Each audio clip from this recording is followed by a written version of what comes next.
এবার আমরা পঞ্চম পাঠ নিয়ে আলোচনা করব, যেটা মুজিজা, কারামত এবং কিয়ামতের আলামত সম্বন্ধে। আপনাদের যদি কোনো প্রশ্ন থাকে তাহলে এখানে লিখে দিতে পারেন, অথবা যদি কোনো কিছু বুঝে না আসে আপনারা এটাকে হোয়াটসঅ্যাপে ভয়েস দিয়েও রাখতে পারেন, সেক্ষেত্রে আপনাদেরকে উত্তর জানিয়ে দেওয়া হবে। আমরা মুজিজা সম্পর্কে আলোচনা করি। মুজিজা কি জিনিস?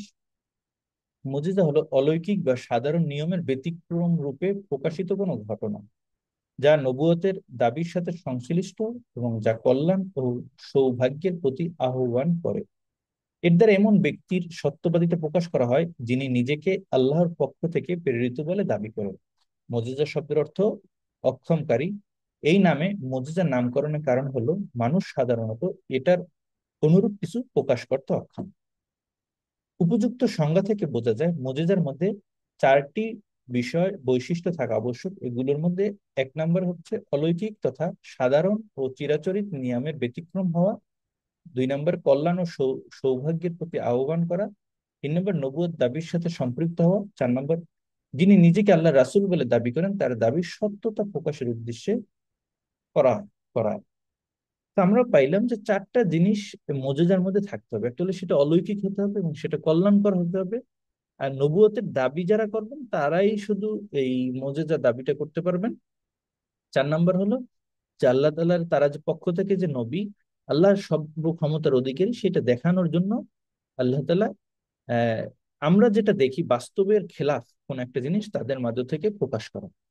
যেরকমের বিভিন্ন নবীদের বিভিন্ন মজেজা ছিল, কিন্তু সবচেয়ে বেশি মজেজা ছিল রাসূল সাল্লাল্লাহু আলাইহি সাল্লাম।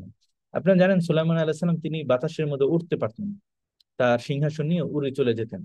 এখানে এই যে বিষয়টা, এটা হলো মানুষ কোনোদিন কল্পনা করতে পারে না বাতাসে একটা ভারী জিনিস কিভাবে সে ভেসে থাকে, যে কোনো ধরনের যন্ত্র বা কোনো কিছু দেওয়া ছাড়া। তো এইটা, এই যে মানুষের চিন্তা বা আদতের বিপরীত কোনো কিছু করে দেওয়া দেখানো, সেটা আল্লাহ তাআলা পারে। এইটা, এই ধরনের কারামত, এই ধরনের মুজিজা দেখানোর মাধ্যমে আল্লাহ তাআলা মানুষদেরকে বুঝাইতেন যে আল্লাহ সবকিছু ক্ষমতার অধিকারী। এই যে যা কিছু চলতেছে, এইটার একজন নিয়ন্ত্রক আছে, সেই নিয়ন্ত্রক চাইলে এটাকে একটু উল্টাই দিতে পারেন, এটাকে শেষও করে দিতে পারেন। এটার উপর তোমরা তার উপরে বিশ্বাস করো। যেরকম রাসূল সাল্লাল্লাহু আলাইহি সাল্লামের এক হাতের ইশারায় চন্দ্র দ্বিখণ্ডিত হয়ে গেছিল, তখন মানুষ এটা দেখে আল্লাহ রসুলের উপরে বিশ্বাস স্থাপন করছিল, ঈমান আনছিল। যিনি সর্বপ্রথম চাঁদে যান তিনি গিয়েও দেখতে পান যে চাঁদটা পুরো একটা এরকম একটা গ্রহ, সেটা মাঝখান থেকে দুইটা ফাটা। তো আসলে দেখেন 1400 কতশো বছর পরে একটা যখন মানুষ চাঁদে গেলেন তখন তারা গিয়েও দেখতে পেলেন যে চাঁদের সেই ফাটল যে আল্লাহ রসুল যেটা বলছিলেন সেটা আছে। এবং ওই বিজ্ঞানী এসে তিনি মুসলমান হইলেন, তার বাকি জীবন তিনি ইমানের উপরে কাটাইলেন। এই ধরনের অনেক মোজেজা, যে এই মোজেজা শুধু নবীদের সাথেই খাস, এটা কোনো ব্যক্তি যদি দাবি করে তাহলে সেটা বিশ্বাস করা হবে না। এগুলোর কোনো একটি না থাকলে সেটি মোজেজা বলে গণ্য হবে না। অতএব কোনো ভণ্ড প্রতারক থেকে অদ্ভুত কিছু প্রকাশ হলেও সেটি মোজেজা নয়, বরং জাদু বা জিনের প্রভাব বলে গণ্য হবে। এমনকি নবী রাসূল ছাড়া অন্য কোনো দিনদার ব্যক্তির পক্ষ থেকেও এমন কিছু প্রকাশিত হলে সেটা মোজেজা বলে গণ্য হবে না। আর মোজেজা প্রকাশিত হয় আল্লাহর তরফ থেকে। এটি বান্দার ইচ্ছা স্বাধীন নয়, এগুলো বান্দার নিজস্ব প্রচেষ্টা কিংবা ক্ষমতারও কোনো প্রভাব নেই। পক্ষান্তরে জাদু হলো জাদুকরের ইচ্ছা স্বাধীন, চাইলে যে তা দেখতে পারে এবং তাতে শয়তান ও কুফরি শক্তি ব্যবহৃত হয়।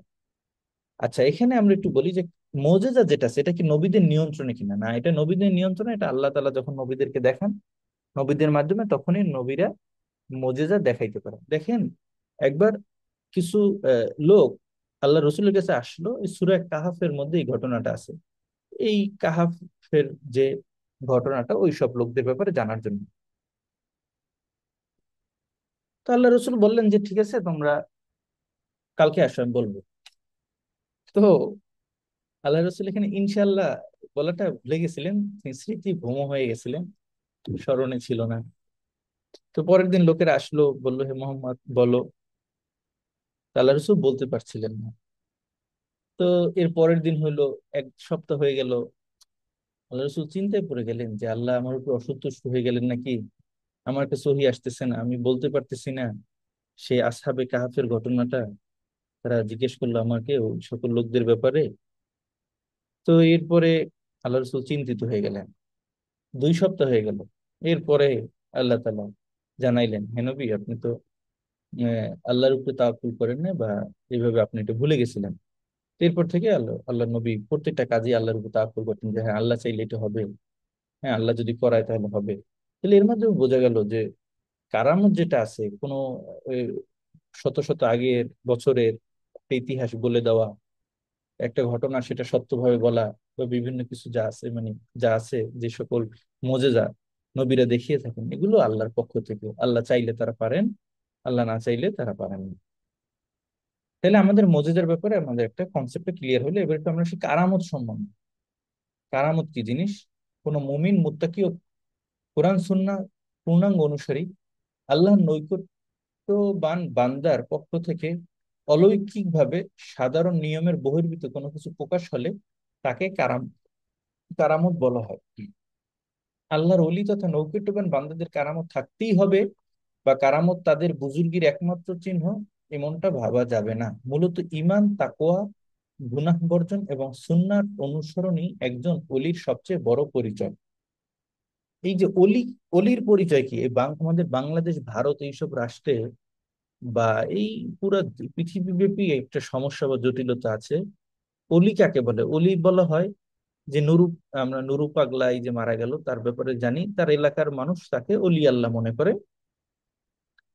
তার ফুতে অনেক মানুষের কাজ হয়, তার ফুতে মানুষের রোগ ভালো হয়ে যায়। তার বাড়িটা যে করে দিছে, ওইটা ওই এক লোকের মার প্যারালাইসিস ছিল, তিনি এক সপ্তাহ একটু ওনাকে কিছু ঝাড়ফুঁক করলেন, হাঁটাইলেন, এক সপ্তাহ পর সে ভালো হয়ে গেল।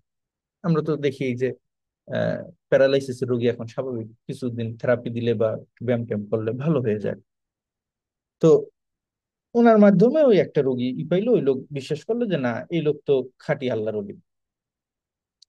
এরকম ভাবে আপনি যে কোনো দরবার দেখেন, বিভিন্ন আছে তাদেরকে, এই দেশের মানুষ, এই ভারতবর্ষের মানুষ বিশেষ করে, এই এই পুরা, আমরা যদি এশিয়া মহাদেশ বলি, একই সমস্যা সব জায়গাতেই, মানুষ এদেরকে আল্লাহর ওলি মনে করে। আচ্ছা, কেয়ামতের দিন আল্লাহ তাআলা কি কাউকে জিজ্ঞাসা করবেন যে তুমি বলো যে তোমার দ্বারা কয়টা কারামত প্রকাশ পাইছিল, তোমার কারামত দেখে কয়জন তোমার ভক্ত হয়েছিল? এগুলো কি কোনো কিছু জিজ্ঞেস করবেন? এগুলো আসলে কিছুই জিজ্ঞেস করা হবে না। বরং আল্লাহ তাআলা জিজ্ঞেস করবেন যে তুমি আল্লাহ তাআলার উপরে পরিপূর্ণ বিশ্বাস স্থাপন করেছিলে কিনা, তাওহীদের যে ভিত্তিগুলো আছে সেগুলো তোমার ঠিক ছিল কিনা, তোমার মধ্যে তাকওয়া ছিল কিনা, তোমার মধ্যে গুনাহ বর্জন ছিল কিনা, আল্লাহ রসুলের সুন্নতের অনুসরণ ছিল কিনা, এগুলো সম্বন্ধে জিজ্ঞাসা করা হবে। অথচ দেখেন, এগুলো যে উত্তর দিতে পারবে সে কিন্তু আল্লাহর ওলি হয়ে যাবে, সেই আল্লাহর প্রিয় বান্দা, সেই জান্নাতে পার পাবে, সেই জান্নাতে যেতে পারবে। দেখেন অনেক গ্রামে গঞ্জে আগের কালে অনেক মা বোনদেরকে দেখা যাইতো, তারা খুব পরহেজগার, দিনদার, তাহাজ্জুদ পড়ে, ঘরের মধ্যে আবার ছোট একটা ঘর বানাইয়া সেটার মধ্যে নামাজ পড়ে, সব সময় কাপড় চোপড় পাল্টাইয়া পবিত্র অবস্থায়, নাপাক মুক্ত অবস্থায় নামাজ পড়ে। নামাজের পরে 500 দানার তসবিহ থাকতো, ওগুলো দিয়ে জিকির করে। কোরআন শরীফ যতটুকু পারতো, সহি শুদ্ধ বা ভুল ওগুলোই পড়তো। বছরে 10 বার 11 বার কোরআন খতম দিত। পুরুষ লোক দেখলে তাদের সামনে বের হইতো না, নিজের কণ্ঠ, যে পর্দা, সেই কণ্ঠকে ক্ষীণ রাখতো। ঘরে কাউকে ডাক দেওয়ার প্রয়োজন হলে বাইরে থেকে টিনে নক মানে করা দিত, বা দরজায় করা দিত। এর মাধ্যমে মানুষকে জানাইতো, ঘরের থেকে চারপাশে বেড়া দিয়ে রাখতো, কেউ যাতে তাদেরকে দেখতে না পারে, তাদের পরিধানের কাপড়গুলো যাতে মানুষ দেখতে না পারে, এগুলো বেড়া দিয়ে রাখতো। এই যে কি একটা, মানে তাকওয়া, পরহেজগারি আর পবিত্রতা মানুষের মধ্যে ছিল। দেখেন ওই তাদের মধ্যে সেই পুরুষ বা গ্রামের সেই বৃদ্ধ বিদ্যা, তাদের ওইরকম কোনো কারামত নাই, কিন্তু বলেন আল্লাহর কাছে কে পার পাবে? আল্লাহ তাকে প্রশ্ন, প্রথমে নামাজের, কিয়ামতের দিন প্রথম প্রশ্ন হবে ইমান নিয়ে, প্রথম পর্ব। ইমানদার কারা, বেঈমান কারা, এখানে কাফের আর মুসলমান পার্থক্য হয়ে যাবে। এবার ইমানদারদের মধ্যে প্রশ্ন হবে যে কারা সর্বপ্রথম নামাজ আদায় করছে, সালাত আদায় করছে। যে নামাজই পড়ে না সে কিভাবে আল্লাহর ওলি হয়? তো এইগুলো যে যার মধ্যে তাকুয়া নাই, যিনি পর্দা করেন না, মহিলাদের সামনে যান, মহিলাদের সাথে কথা বলেন, তাদের সাথে আহ, ইসলাম প্রতিষ্ঠার জন্য তাদের সাথে টকশো করেন, এগুলো কি জবাব হবে এটা আল্লাহ ভালো জানেন। এগুলো আমরা আর বলতে পারলাম না, আপনারাই চিন্তা করবেন। আল্লাহ সবাইকে সালিম জ্ঞান দিয়েছে। আসলে এই বিষয়গুলো দেখেন, তাকওয়া যে জিনিস সেটা অনেক বড় জিনিস। আল্লাহ নবী হাদিসের মধ্যে বলেন আর তাকওয়া হা হুন, এই বলে তিনি তার বুকের দিকে ইশারা করলেন, বুঝছেন এখানে যে কলব আছে এইখানে হলো তাকওয়া, আল্লাহর ভয়। তো আসলে সেটা আমাদের কি আল্লাহর ভয় খৌফ এগুলো অর্জন করা দরকার। ইসলাম প্রতিষ্ঠা করতে গিয়ে আমার মধ্যে ইসলাম চলে গেলে এটা আল্লাহ কোনোদিন জিজ্ঞাসা করবেন? আমি কতটুকু ইসলাম মানতে পারলাম, আমি কতটুকু ভালো আমল করলাম, আর কতটুকু আমি মানুষকে ভালো পথে আনলাম, এইটাই হলো আল্লাহ হয়তোবা আখেরাতে জিজ্ঞেস করবেন। এই জন্য আউলিয়ার ব্যাপারে আমাদের একটা সঠিক কনসেপ্ট থাকা দরকার, যে অলি কাকে বলে। অলি, সবচেয়ে বড় অলি যদি বলেন মুসলমানদের মধ্যে, তাহলে কিন্তু আবু বকর রাদিয়াল্লাহু আনহু সবচেয়ে বড় অলি। তিনি সর্বপ্রথম ইসলাম গ্রহণ করছেন। সব আমাদের সব আফওয়ান, আমাদের সব নেকামলের একটা ভাগ তিনি পান হযরত আবু বকর রাদিয়াল্লাহু আনহু। তার কয়টা কারামত আছে বলেন? এই জন্য বড় বড় বুজুর্গ যারা ছিলেন তারা কি বলে গেছেন এই ব্যাপারে, সেটা আপনাদেরকে আমি শুনে আজকে। মুজাদ্দিদ আল ফিসানী রহমতুল্লাহ আলাইহি, যিনি 1000 বছর পরে পৃথিবীতে আসছিলেন, যিনি মুজাদ্দিদ ছিলেন, ইসলামের ধর্মের অনেক কাজ করে গেছেন, সেই মুজাদ্দিদ আল ফিসানী রহমতুল্লাহ আলাইহি তিনি বলেছেন, যারা প্রকৃত অলি তারা তাদের থেকে কারামত প্রকাশ পাইলে তারা ভয় পায় আল্লাহর কাছে, এজন্য ক্রন্দন করে যে হে আল্লাহ, এর কারণে আমার মধ্যে কোনো অহংকার আসে কিনা, আবার তুমি এটার কারণে আমাকে ধরে বসো কিনা। এই জন্য যারা বড় অলি বা বড় মানুষ, আল্লাহর প্রিয় মানুষ, তারা আরো দোয়া করে কারামত বন্ধ রাখে, কারামত মানুষকে প্রচার করতে দেয় না, বা তাদের কাছে আল্লাহর কাছে দোয়া করে এটা বন্ধ করে ফেলে, যাতে তাদের দ্বারা কোনো অলৌকিক জিনিস প্রকাশ না পায়। আচ্ছা, এবার আমরা একটু সামনে আসি, বিষয়টা স্পষ্ট হয়ে গেছে। আর এগুলো উপস্থিতি ছাড়া কারো পক্ষে থেকে অলৌকিক বিষয়াদি প্রকাশ পেয়ে যায়, তবে ধরে নিতে হবে এটা জিন জাদু কুফরি কালাম কিংবা শয়তানি প্রভাব শক্তি, এছাড়া অন্য কিছু না। এই যে বিভিন্ন মাজার টাজার থেকে মানুষ যেগুলো আশা করে, এগুলো আসলে তাদের কিছু দিন ধ্যান ধারণা করার কারণে তারা এগুলো প্রকাশ করতে পারে। বাদ বাকি তাদের মধ্যে যদি আমল না থাকে, আমরা সেটাকে কারামত হিসেবে বলবো না। কারামত প্রকাশিত হয় আল্লাহর তরফ থেকে, তিনি তার প্রিয় বান্দাদেরকে সাহায্য করার জন্য কিংবা তাকে রক্ষা করার জন্য এমন কিছু অলৌকিক বিষয় প্রকাশ করে থাকেন। এটি বান্দার ইচ্ছাধীন নয় এবং তাতে বান্দার নিজস্ব প্রচেষ্টায় কিংবা ক্ষমতারও কোনো প্রভাব নেই। পক্ষান্তরে জাদু হলো জাদুকরের ইচ্ছাধীন, সে চাইলেই তা দেখাতে পারে এবং তাতে শয়তান ও কুফরি শক্তিকে ব্যবহৃত করতে পারে। আচ্ছা, আমরা এই ব্যাপারটা বুঝতে পারছি। আপনারা অনেক বুজুর্গানের দিনের কারামত সম্বন্ধে আপনারা জানেন, এগুলার আমরা আলোচনা করব না। শাহজালাল রহমতুল্লাহ আলাইহি তিনি জায়নামাজে চইরা নদী পাড়ায় তার 300 জন লোক নিয়ে জায়নামাজে করে এপার থেকে ওপার চলে আসছে নদী পাড়ায়। তো এগুলো হলো তারা কিছু কারামত দেখাইছেন। এরকমের অনেক কারামত অনেক বুজুর্গ থেকে প্রকাশ পাইছে। এই জন্য তাদের মাজার পূজা করা, মাজার বানিয়ে পূজা করা, এগুলো আসলে কোনোটাই সমীচীন না। আমরা আসি কিয়ামতের আলামত সম্বন্ধে। এই পৃথিবী পৃথিবী একদিন ধ্বংস হয়ে যাবে, মুছে যাবে এখানকার সবকিছু অস্তিত্ব। পরবর্তী সময় আল্লাহ সবাইকে পুনর্জীবিত করবেন এবং পুনরুত্থিত করবেন। তখন সব ভালো মন্দের কর্মের হিসাব গ্রহণ করা হবে, যার ভিত্তিতে কেউ জান্নাতে যাবে এবং কেউ জাহান্নামে যাবে। পৃথিবী কখন ধ্বংস হবে তা, তথা কিয়ামত কখন সংঘটিত হবে তা একমাত্র আল্লাহ ছাড়া কেউ জানেন না। এই জ্ঞান তিনি কোনো ফেরেশতা বা নবী রাসূলদের দান করেননি, তবে কিয়ামতের আলামত তথা নিদর্শনগুলো তিনি রাসূল সাল্লাল্লাহু আলাইহি সাল্লামের মাধ্যমে আমাদেরকে জানিয়ে দিয়েছেন। কিয়ামতের পূর্বে যেসব নিদর্শন প্রকাশিত হবে তা দুই ধরনের, একটা হচ্ছে ছোট আর একটা হচ্ছে বড়। দুই ধরনের আল্লাহ তাআলা আহ প্রকাশ করবেন, একটা হচ্ছে ছোট, একটা হলো বড়। আমরা সেগুলো দেখবো রাসূল সাল্লাল্লাহু আলাইহি ওয়াসাল্লামের মাধ্যমে আমরা যতগুলো জানতে পারছি সেগুলো আমরা আজকে জানার চেষ্টা করবো। ছোট আলামত গুলো হলো যেসব নিদর্শন কিয়ামতে সংঘটিত হওয়ার বেশ আগে থেকেই প্রকাশিত হচ্ছে এবং বিশ্ববাসী স্বাভাবিক জীবনযাত্রায় বড় ধরনের কোনো বৈপ্লবিক প্রভাব সৃষ্টি করছে না, তবে একে ধীরে ধীরে এক ভয়াবহ পরিণতির দিকে নিয়ে যাবে। যেমন অন্যায় ও অশ্লীলতার প্রসার, ফিতনার ছড়াছড়ি, গান বাদ্য, মদ্যপান, ব্যভিচার বেড়ে যাওয়া এবং সুদ ঘুষের ব্যাপকতা লাভ করা। আর এই আলামত গুলো আরো আগেই প্রকাশিত হয়েছে, দিন দিন আরো ভয়াবহ আকার ধারণ করেছে। আচ্ছা, তো আপনারা দেখছেন এই যে কিয়ামতের কিছু আলামতের কথা এখানে ওনারা এই, বলেছে। এবং আমরা একটু সামনে দেখি, তিরমিজি শরীফে একটি হাদিসে কিয়ামতের ছোট ছোট 10টি আলামতের কথা উল্লেখ করা হয়েছে। 1 নম্বর, যখন গনিমত অর্থাৎ যুদ্ধদ্রব্য মালকে ব্যক্তিগত সম্পদ মনে করা হবে। গনিমত আপনারা বলছেন মানে যুদ্ধ করার পরে, আমি এর আগে বলেছি ওইখানে যুদ্ধের কেন্দ্রে যেগুলো পাওয়া যায় সেগুলো কি বলা হয়? গনিমতের মাল। ওগুলো যারা যুদ্ধ করে তাদের মধ্যে বন্টন করে দেওয়া হয়, এবং এটা একটা অংশ রাসূল সাল্লাল্লাহু আলাইহি ওয়াসাল্লাম পেতেন।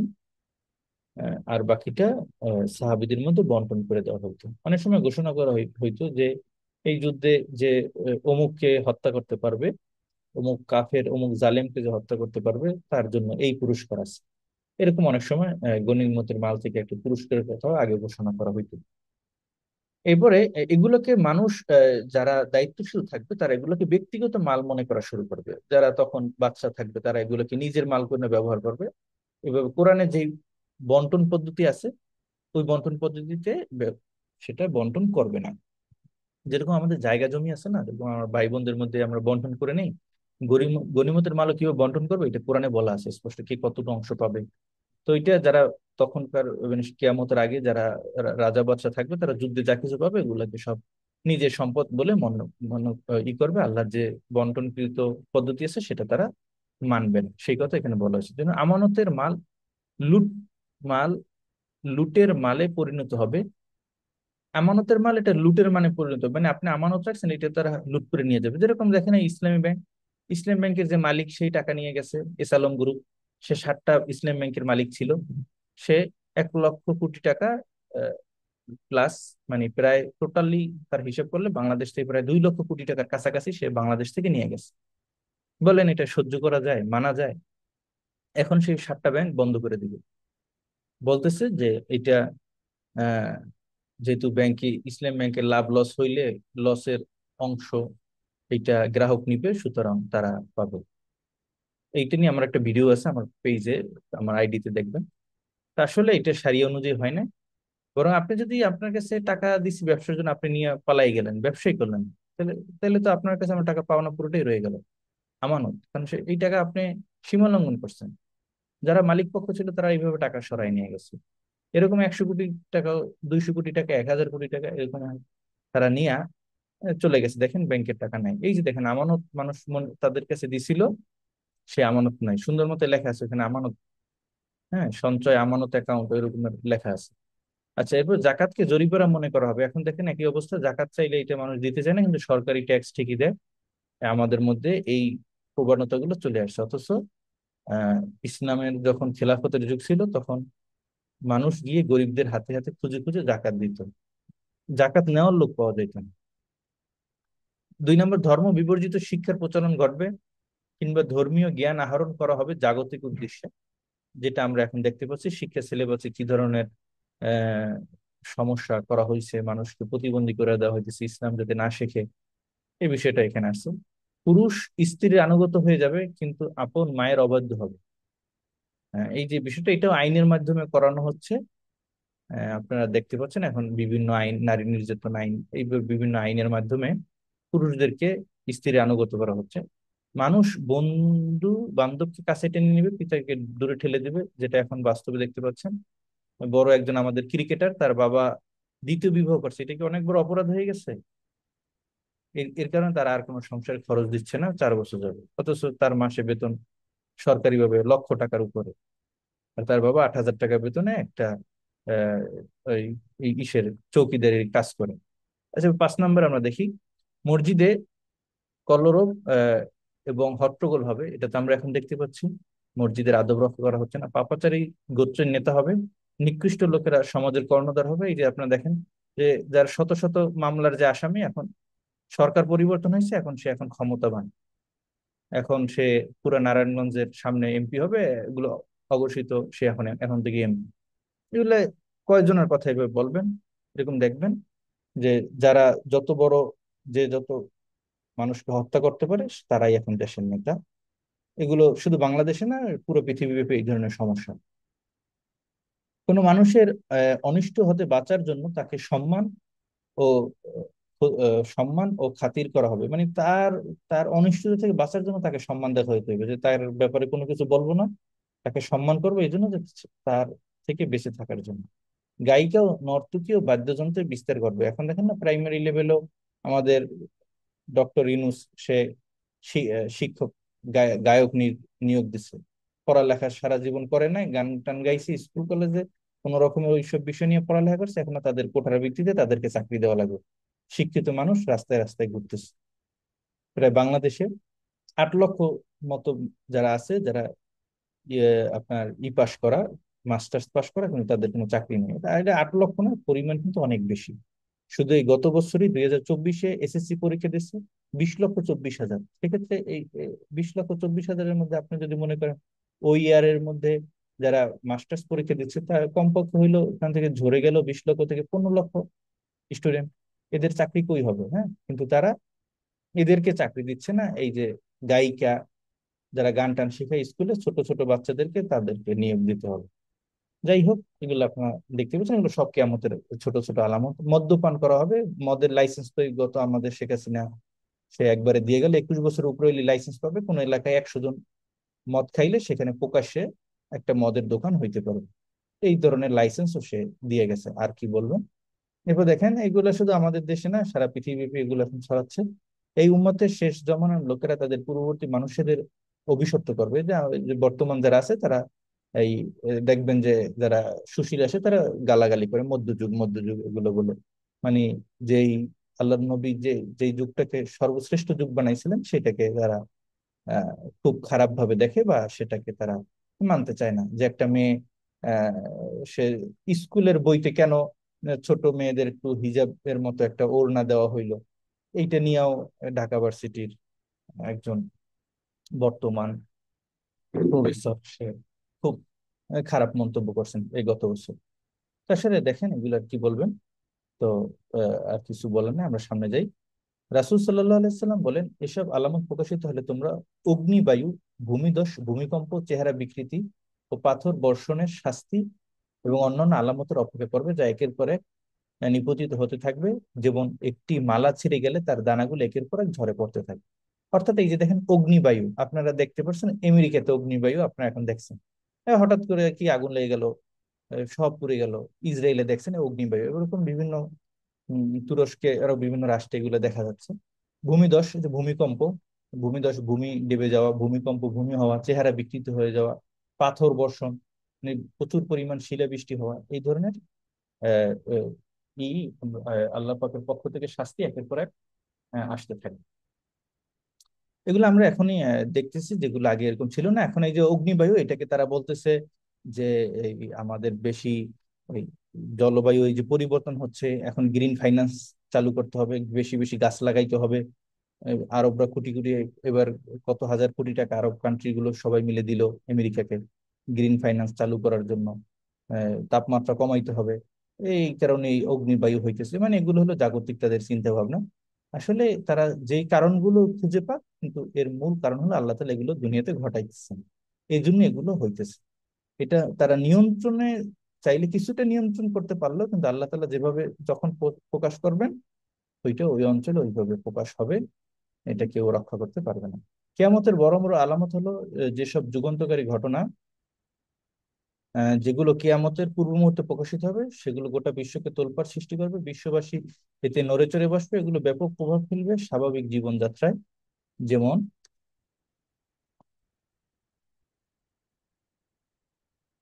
ইমাম মাহাদির আত্মপ্রকাশ, দাজ্জালের আগমন, ঈসা আলাহিসাল্লামের আসমান থেকে পুনর্গমন, ইয়াজুজ মাজুজ ও সূর্য আহ, এবং আস্তচল থেকে সূর্যোদয়, এই কয়েকটা বড় বড় আলামতের কথা এখানে বলা হয়েছে। হুযায়ফা ইবনে আসির রাদিয়াল্লাহু তাআলা আনহু বর্ণিত প্রসিদ্ধ একটি হাদিসে কিয়ামতের বড় বড় 10টি আলামতের কথা বলা হয়েছে। নবীজি সাল্লাল্লাহু আলাইহি সাল্লাম বলেন, কিয়ামত ততক্ষণ পর্যন্ত সংঘটিত হবে না যতক্ষণ না 10টি নিদর্শন দেখতে পাওয়া যাবে। এক নম্বরে যে আহ, আস্তর থেকে সূর্য উদয়, মানে যেই দিক থেকে সূর্য উদয় না হয় ওইটার বিপরীত দিক থেকে সূর্য উদয় হবে। হ্যাঁ, এই কথা এখানে বলা হয়েছে। আচ্ছা, হয়ে গেল। এরপরে দাব্বাতুল আরদ তথা ভূপৃষ্ঠ থেকে এক বিশেষ জন্তুর আত্মপ্রকাশ হবে। আহ, এটাও কিয়ামতের আগে হবে। 3 নম্বর ইয়াজুজ মাজুজ, ইয়াজুজ মাজুজ পৃথিবীতে আসবে। এরপর হলো দাজ্জাল। এই দাজ্জালের ব্যাপারে একটা কনসেপ্ট আছে, সেটা আমরা বলি, অনেকে বলে বিভিন্ন যন্ত্রপাতি এগুলো দাজ্জাল। আসলে আল্লাহ রাসূলের হাদিসে আছে যে ঈসা আলাইহিস সালাম দাজ্জালকে এসে হত্যা করবেন, একবারে স্পষ্ট আবু দাউদ শরীফের হাদিস। হ্যাঁ, তাহলে আপনারা বলেন, যাকে হত্যা করা হয় তার কি জীবন আছে কিনা?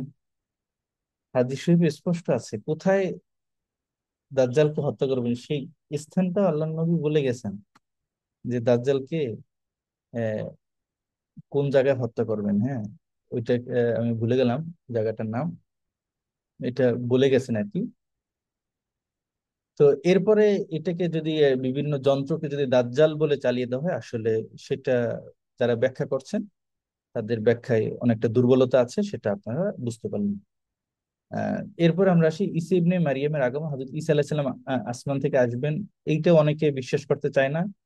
এটা যারা বিশ্বাস করতে চায় না বা মনে করে ঈসা আলাইহিস সালাম মারা গেছে, তাদের এই কনসেপ্ট সম্পূর্ণ ভুল।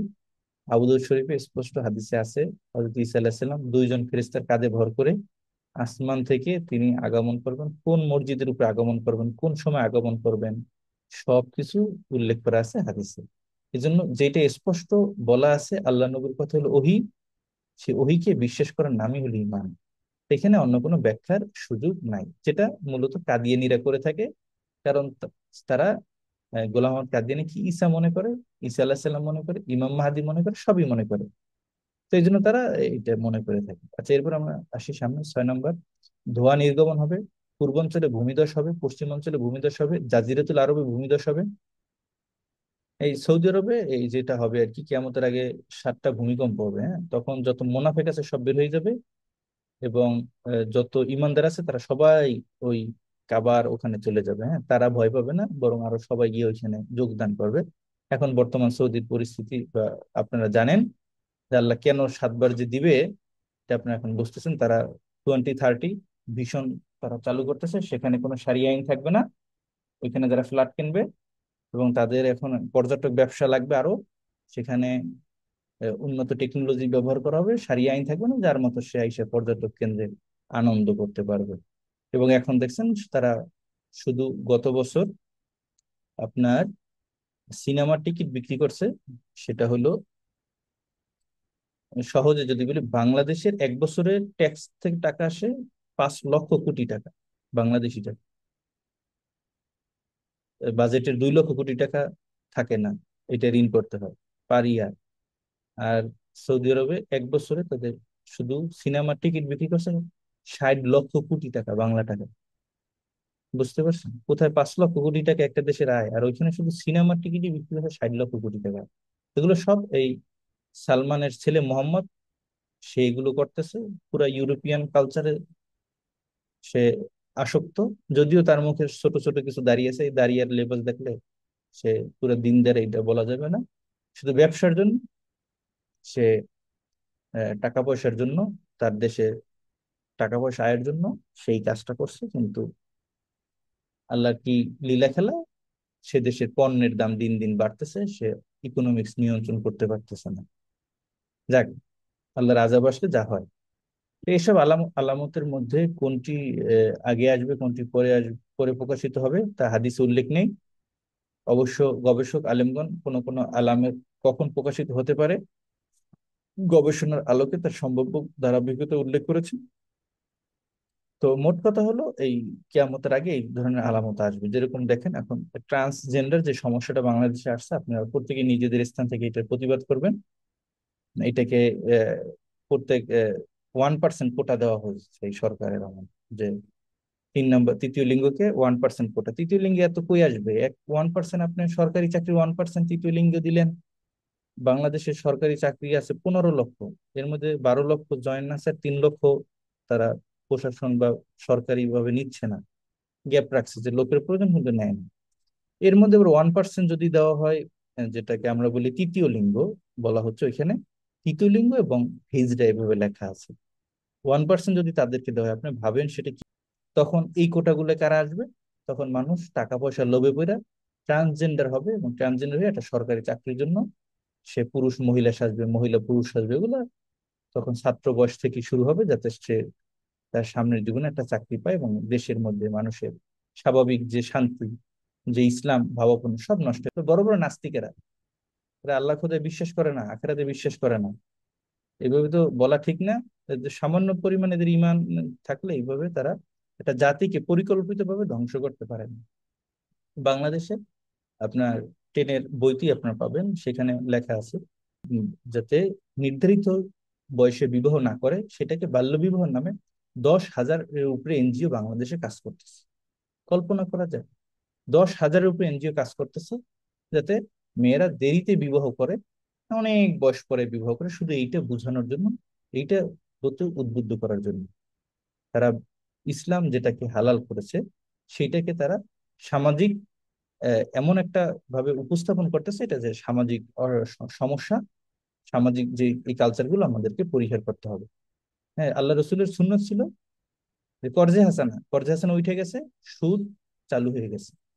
আল্লাহ রসুলের সুন্নত ছিল বালেগ বালেগা তাদের কুফু মেললে বিবাহ পড়াই দেওয়া, সেটা উঠে গেছে দেখে এখন সমাজে বিভিন্ন অপকর্ম চালু হয়ে গেছে।